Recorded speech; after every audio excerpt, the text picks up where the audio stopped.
Something evil is happening inside this little white row house outside Washington, D.C.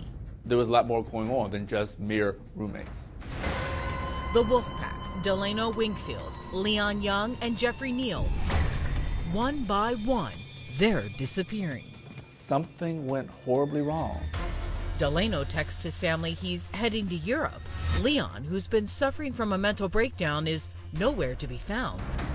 Then, Jeffrey Neal vanishes. And I don't think we will ever know what happened. To help solve the mystery, Jeffrey's uncles go check on the little white brick house. The minute they step inside, they know something horrible happened up in the attic.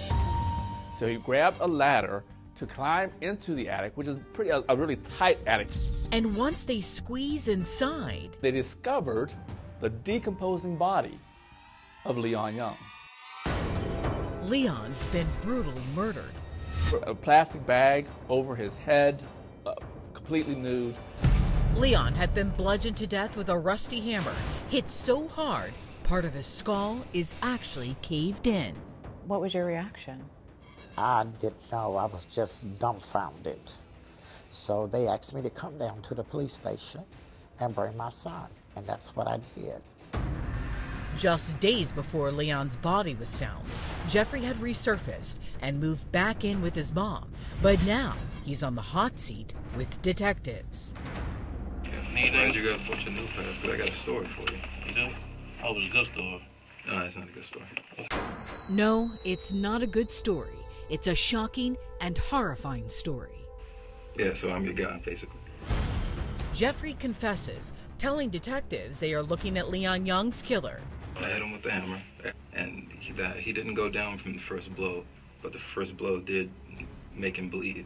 And I hit him again, and then he fell right on his floor. If you check his room, you should see blood splatter. Are you sure you only hit him 2 times? Yeah, I'm pretty sure I only hit him 2 times. Jeffrey says he hit his best friend in the head 2 times and then put Leon's lifeless body in the attic. So I shook him. Nothing. He made a little grumble, and I completely freaked out. I put the ladder up, put his body in the attic. How did you get his body into the attic? I picked him up. He's small. Did you place anything on him? His feet, hands, leg, The only thing I did try to cover his head up to stop the bleeding with a plastic bag, but then that didn't work. So I just tied his head with the plastic bag and just left it up there too. A killer confession seems like easy work for the detectives until Jeffrey hits them with this.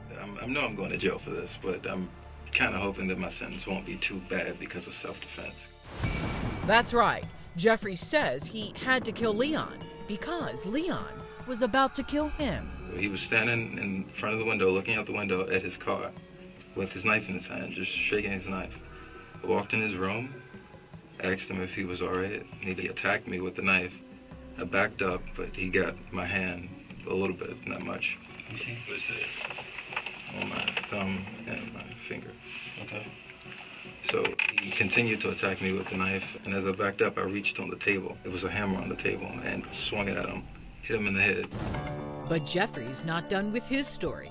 He says before Leon attacked him, he made a chilling confession of his own. And he said to me, I killed Delano. He didn't say anything else to me, but I killed Delano. Neal said that Leon Young came at him, said, look, I just killed Wingfield, and I can do the same thing to you. Well, that's what he said. I don't know if it's... I hope it isn't true. Remember, Leon had mental problems and viciously attacked Jeffrey before, repeatedly kicking him in the groin. So detectives started to think Jeffrey's crazy story of self-defense may not be all that crazy. I would rather go to jail than be dead on my floor right now.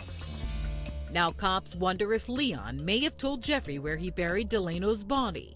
But he didn't mention where Delano is or anything like that? No, he didn't mention where Delano is or anything. Despite his confession, with Jeffrey's claim of killing Leon in self-defense, detectives release Jeffrey. They finally come out and they bring my son to me. And I said, well, if it's anything he's done, what are y'all gonna do? So if you're going to arrest us, arrest us. If not, let us go. So they let us go.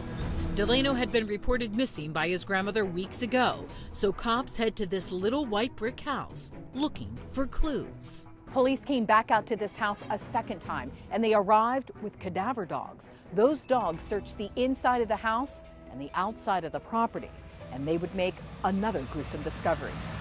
This cadaver dog hits on a spot in the backyard. Right. Buried in a shallow grave under a pile of bricks, they find Delano Wingfield's decomposed body. So is Jeffrey now off the hook? Not so fast. 2 members of the wolfpack are dead, and they were both killed the same way. One man was killed, struck repeatedly with a hammer. Another man was killed, struck repeatedly with a hammer. One man's body was completely new when it was found. Another man's body was found completely new. Up next, remember this? Are you sure you only hit him 2 times? Yeah, I'm pretty sure I only hit him 2 times. The shocking number of times Leon Young is really hit with the hammer. That's somebody who was going back and forth with a hammer. That's rage. That's rage. That's rage. And for the first time on national television, Jeffrey Neal reveals the most guarded secret of the wolfpack. And it's not a handshake. Were you in love with them? I took the hammer and hit him like that. The first time you hit it, did you see blood splattered? The first time I hit him, I saw a blood spot in his head.